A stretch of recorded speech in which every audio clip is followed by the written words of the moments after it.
240 का आंकड़ा हाँ। और 99 के आंकड़े में जमीन और आसमान का फर्क है, 2.5 गुने का फर्क है। इनके समय में जब अजमल कसाब ने अटैक किया था, हाँ। तो तब ये ओबामा के पास पूछ रहे थे कि हम क्या करें। केवल मुस्लिम वोट बैंक को साधने के लिए उस समय इन्होंने कोई भी एक्शन उसके अगेंस्ट नहीं लिया था, जब सारे एविडेंसेस और सारी चीजें सामने थी। हाँ। तब भारत का रक्षा तंत्र बहुत सुरक्षित हाथों में। नकद नारायण ना सबको बड़ा प्रिय होता है। जब सामने पैसा दिखता है ना, तो सबका बुद्धि विवेक हट जाता है। मेरा दिल करता है कि मैं भी इनके राज्य में एक अपना वहाँ पे घर ले लूं, मेरे अकाउंट में भी 1 लाख रुपए आ जाए, क्योंकि भाई महिलाओं को 1 लाख रुपए देने का वादा किया है। खटाखट। नमस्कार, मेरा नाम है अपूर्वा चौधरी और आप देख रहे हैं भारत बुलेटिन। देखिए, नतीजे भी आ चुके हैं, मंत्रालय भी सौंप दिया गया है। उसके बावजूद भी कहीं ना कहीं भाजपा को आज के समय में भी मुँह की खानी पड़ती है विपक्ष से।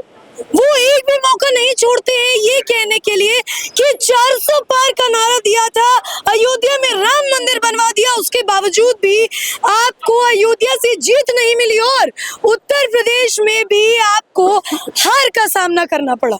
ऐसे में इन्हीं सवालों के जवाब मैं डॉक्टर नीति जी से लेने आई हूँ। चर्चा में ये हमेशा रहती हैं, इनसे जानूंगी क्या कमी रह गई, क्या वो कुछ छोटी छोटी बातें थी जो शायद जनता को खुश नहीं कर पाए और उन्होंने जो है भाजपा को मौका नहीं दिया। नीति जी, बहुत बहुत स्वागत है।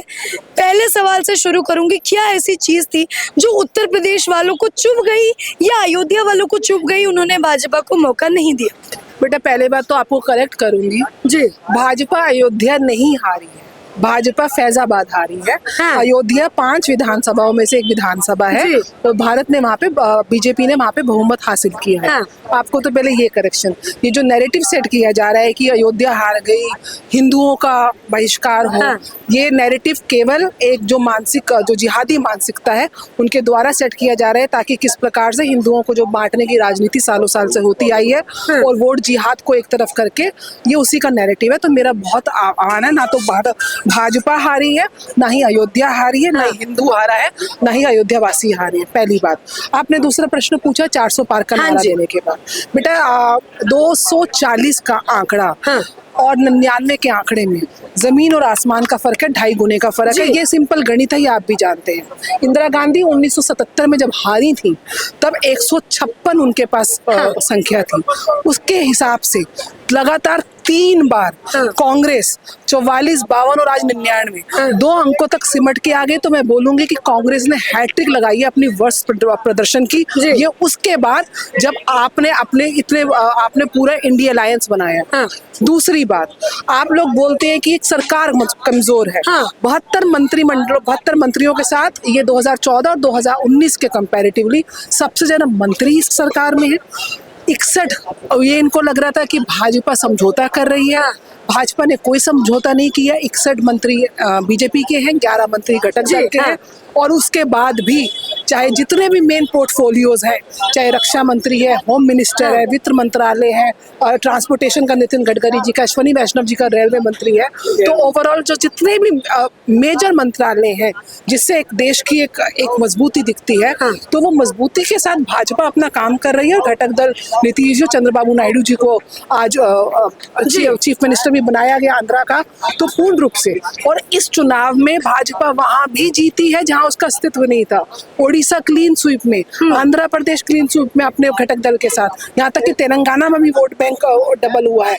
तो ओवरऑल अगर आप देखेंगे तो परफॉर्मेंस इज गुड, जहाँ पे आपके पूरा इंडिया अलायंस 240 के आंकड़े के से कम में सिमट गया और उसके बाद भी आपको लगता है कि सामने वाला कमजोर है। तो मैं ये बोलूंगी, भाजपा वाले इंडी गठबंधन से कंपैरिजन कर रहे हैं, क्योंकि उत्तर प्रदेश जो कभी सोचता नहीं था कि भाजपा वहां से पीछे हो जाएगी और सपा आगे रहेगी भाजपा से, वो सपा आगे चली गई। देखिए, पिछली बार 5 सीट, इस बार 35 सीट।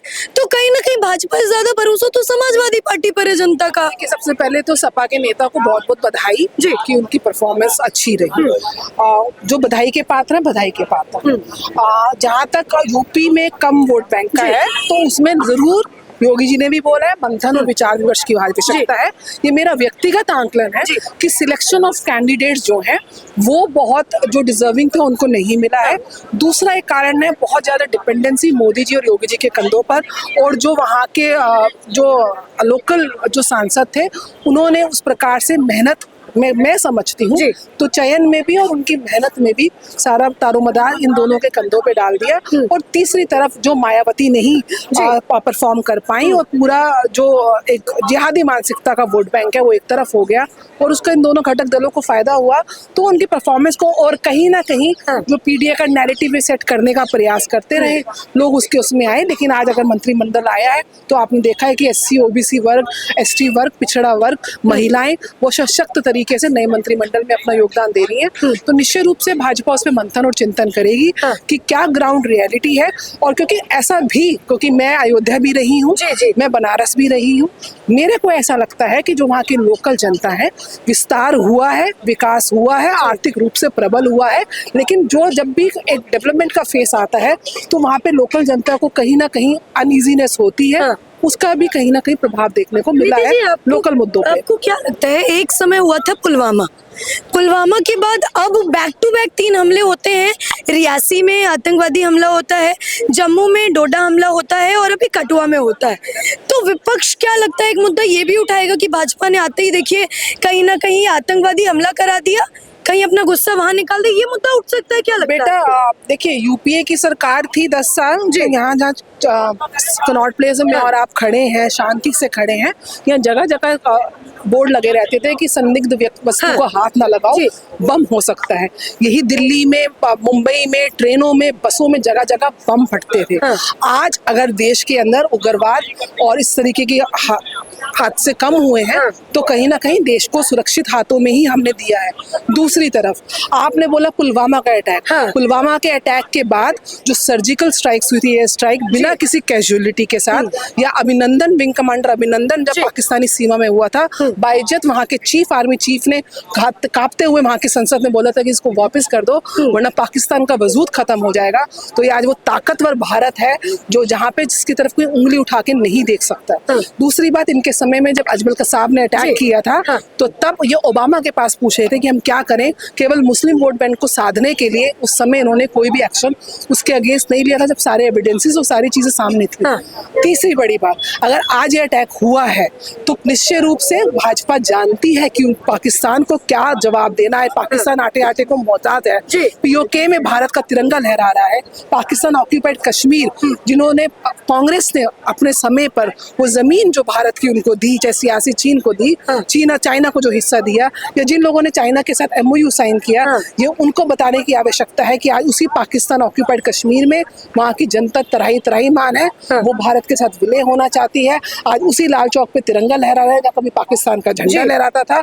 और आज 370 के बाद आपने देखा किस प्रकार से कश्मीर के लोगों ने अपना मैंडेट देकर बारामूला जैसी, रजौरी जैसी सीटों के ऊपर भी पूर्ण रूप से मैंडेट देकर लोकतांत्रिक व्यवस्था के साथ जुड़े हैं। किस तरीके की G20 की प्रेसिडेंसी के समय कश्मीर को आगे बढ़ा है, कश्मीर का विकास हो रहा है। जहाँ पे एक समय सेना के ट्रूप्स में वहाँ के बच्चे पत्थरबाजी करते थे, आज वहाँ पे तिरंगा यात्रा निकाली जा रही है 15 अगस्त के दिन। तो सोचने की बात है, भारत का रक्षा तंत्र बहुत सुरक्षित हाथों में। और अगर इस तरीके की आतंकवादी घटना होती है, और ये तब होती है जब शपथ का हुआ, तो ये मैं देश की जनता को बोलना चाहूंगी कि ये भी आंकड़ा देखो कि जब यूपीए की सरकार थी तब पाकिस्तान पे धन वर्षा होती रही, तब पाकिस्तान यहाँ पे नकली नोटों की सप्लाइयों से, क्योंकि ये लोग जो नोटबंदी का विरोध करते हैं तो पाकिस्तान की कमर नोटबंदी ने तोड़ी और वो यहाँ पे नकली नोट और हथियारों की सप्लाई से यहाँ पे उग्रवाद को फैलाता रहा। और आज वही आपने अगर उनको आंकड़ा दिया है तो एक घटना हो रही है। किस प्रकार से हमारे बॉर्डर्स को इनसिक्योर करने का प्रयास यूपीए की सरकार के टाइम होता रहा। आज कांग्रेस पाकिस्तान आटे आटे को मोहताज है। तो कंपैरेटिव एनालिसिस करिए कि वो 10 सालों, इन 10 सालों में क्या है। और अगर आज आपने मैंडेट कम दिया है 303 से, तो उसका जवाब इस तरीके से कर रहे हैं क्योंकि पूरा मीडिया की रिपोर्ट है कि किस प्रकार से एंटी इंडियन फॉरेन फंडिंग आई थी इन चुनावों में। भारत के चुनावों में वो पूरा इन्वेस्ट कर रहे थे। फेक नैरेटिव, जैसे आपने भी अभी पहले बोला कि अयोध्या हार गए, जबकि हम फैजाबाद हारे। नहीं, लेकिन टीवी में हर जगह अयोध्या अयोध्या चलवा दिया गया है। नहीं, क्योंकि यही फेक नैरेटिव करके हिंदुओं को टारगेट करना, अयोध्या को टारगेट करना, और ये राइट विंग वालों को भी मैं बोलूंगी विषय करिए, क्योंकि आपको आपके तरफ से नैरेटिव दिया जा रहा है कि अयोध्या हार गए, कोई हिंदू अयोध्या में न जाए। लेकिन मैं हिंदू हूँ, मैं तो राम के दरबार में जाऊंगी, और मुझे आप बोल रहे हो कि अयोध्या मत जाना। जाना तो अयोध्या की जगह मैं कहाँ रहूंगी, फैजाबाद रहूंगी, मैं जिहादियों को पैसा दूंगी वहां पे टूरिस्ट बनकर। तो ये मानसिकता करने का प्रयास करने का हारे तो हम साउथ गोवा भी है, तो क्या साउथ गोवा जाना बंद कर देंगे क्या लोग? नहीं करेंगे। यहाँ पे केवल जिहादी मानसिकता को आप बढ़ावा दे रहे हैं। ना हम अयोध्या हारे हैं, ना हिंदुत्व हारा है। और आज तो सच बताऊं, देश बदल गया है। आज मोहन भागवत जी का ट्वीट भी कांग्रेस कर रही है। तो कहीं ना कहीं जो बोलते थे आरएसएस को कि ये हिंदू आतंकवाद फैलाता है, आज उन्हीं का सुप्रीम कोर्ट मोहन भागवत जी के चरण पे पकड़ने को, छूने को हो रहे हैं। तो सच में देश बदल गया है और हिंदू जीत गया है। हिंदू जीत गया। नीतीश जी देखिए, 303 का आपने जिक्र किया। अभी बीच में एक सुर्खियों में खबर चली थी, राहुल गांधी ने कहा हमारी सरकार जीत जाएगी तो हम सालाना 1 लाख रुपए देंगे। उसके बाद केजरीवाल जी 1000 बंटवा रहे हैं। तो मैं क्या मानूं, जनता 1 लाख और 1000 के बहकावे में आ गई, इसीलिए वोट कम हो गए? या बेरोजगारी, महंगाई, गरीबी एक बड़ा मुद्दा था जो विपक्ष ने भी उठाया था, इस वजह से वोट कम हो गए? नकद नारायण ना सबको बड़ा प्रिय होता है जी। जब सामने पैसा दिखता है ना तो सबका बुद्धि विवेक हट जाता है। तो कहीं ना कहीं वहाँ जनता का हरा है। तो जहाँ जहाँ इनकी राज्यों में सरकारें आई हैं, तो मेरा तो अनुरोध है कि अब आपने वचन दे ही दिया है तो आप जाइए वहाँ की महिला। मेरा दिल करता है कि मैं भी इनके राज्य में एक अपना वहाँ पे घर ले लूं, मेरे अकाउंट में भी 1 लाख रुपए आ जाए, क्योंकि भाई महिलाओं को 1 लाख रुपए देने का वादा किया है खटाखट। तो हमें लगता है कि जिन राज्यों में आपकी सरकारें देश की जनता ने बनाई हैं, उन राज्यों में आप महिलाओं को खटाखट 1 लाख रुपए दो। उन राज्यों में आप बेरोजगारी का मुद्दा सॉल्व करो।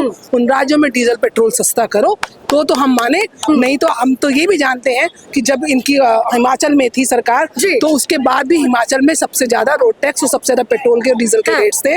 महंगाई की दर वहां पे इनके राज्यों में सबसे ज्यादा थी। तो जो वादा किया है वो निभाइए, तब तो राहुल गांधी जी को पहचानेंगे हम। लेकिन नीतीश जी देखिए, खबर हम देख रहे हैं आजकल सुर्खियों में, महिलाएं जो है वो खड़ी है, गुस्सा कर रही हैं कि हमारा पैसा कहाँ गया। तो मैं क्या समझू, ये कांग्रेस वालों का जुमला था वोट कम करने के लिए? निश्चय रूप से जुमला था। अगर जुमला नहीं होता तो आप देखिए, कांग्रेस ने इससे पहले भी जब राहुल गांधी जी पिछले चुनाव में प्रचार कर रहे थे तो किसानों के लिए ये बोलते थे कि हम महीने के 6000 रुपए देंगे। उसके बाद भी इनको मैंडेट नहीं मिला, विश्वास का पात्र नहीं बने तब भी।